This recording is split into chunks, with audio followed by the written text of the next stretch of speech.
Firefighters in California are making progress in their effort to keep the Caldor Fire from reaching South Lake Tahoe. The fire has been burning more than 217,000 acres, an area larger than New York City.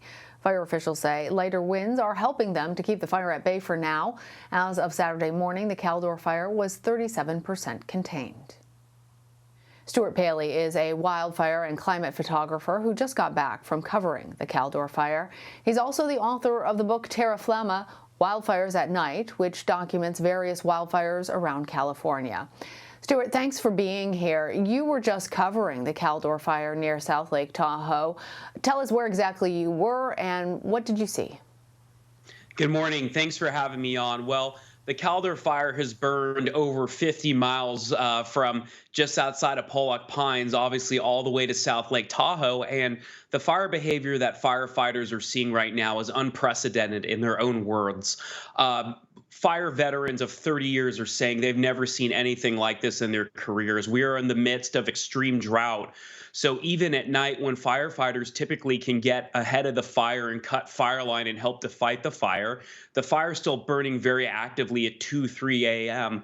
with 100 to 150 foot flame lengths. And as we saw last week, you get a little bit of wind on this fire and it can go straight across the Sierra Nevada mountains. This is only the second fire in modern history that has gone across the entire Sierra Nevada range, the other being the Dixie Fire just a few weeks ago, 2 hours north.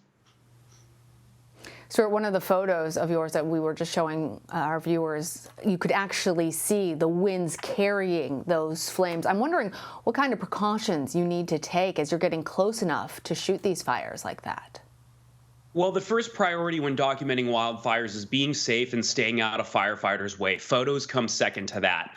It's important when I'm there not to become the story. So I have these same PPE, Nomex helmet, special fire boots that a wildland firefighter would carry. I have wildland fire training, so I can sort of understand fire behavior and weather and winds to do my best to stay out of harm's way when I'm telling these stories. Well, you also have experience having covered Northern California's Dixie Fire, which is still burning. What can you tell us about that experience? Well, the Dixie Fire could become a 1 million acre timber fire. Unfortunately, that area had not burned for a long time. And I mean, you have towns like Greenville, which are completely destroyed, completely leveled, as we're seeing in the images on screen now.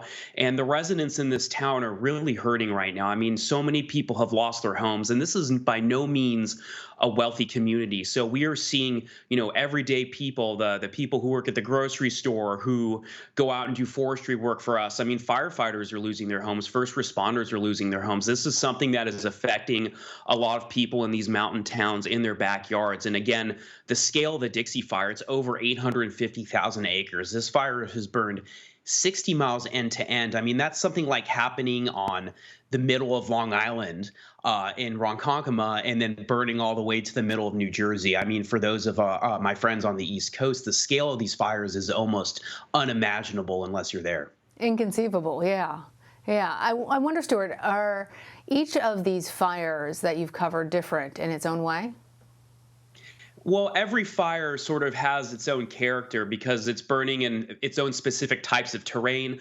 But in California, we have everything from chaparral, which is brush, very oily brush in Southern California, to all different kinds of mixed pine in timber in Northern California. So fires do behave a little bit differently depending on where you are in the state. And most of these fires in Northern California are happening in the Sierra Nevada foothills, brush, oak, up to this fire, the Caldor Fire and the Dixie Fire, which are primarily happening in timber and in pine and in trees up to 150 to 200 feet. And fighting fire in timber is very difficult because these logs can burn for weeks or months on end.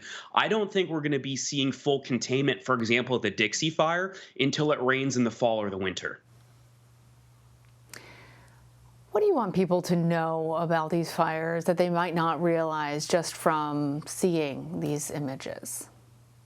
Well, first off, firefighters are doing everything they can, working around the clock, putting out hose lines in the dark, climbing up hills, flying helicopters at night, doing everything they can 24/7. So while you might not see a lot of it on your screen, know that they're doing the best they can in the background. Firefighters from Cal Fire, the U.S. Forest Service, fire agencies as far as Los Angeles and Colorado are coming to Northern California to help. And firefighters are beaten up and exhausted, but still doing their best to save a lot of homes. And the second component of this is part of a larger picture of how climate change is affecting us. The segment you were just doing on the remnants of Hurricane Ida in Louisiana and in New York, and then we just had the heat dome in the Pacific Northwest. We are going to see these extreme weather events continue to fuel climate impacts like this. So it is important that we are aware and prepared of how we're going to be affected in our own communities. And again, I just want to thank the firefighters and first responders. And for viewers out there,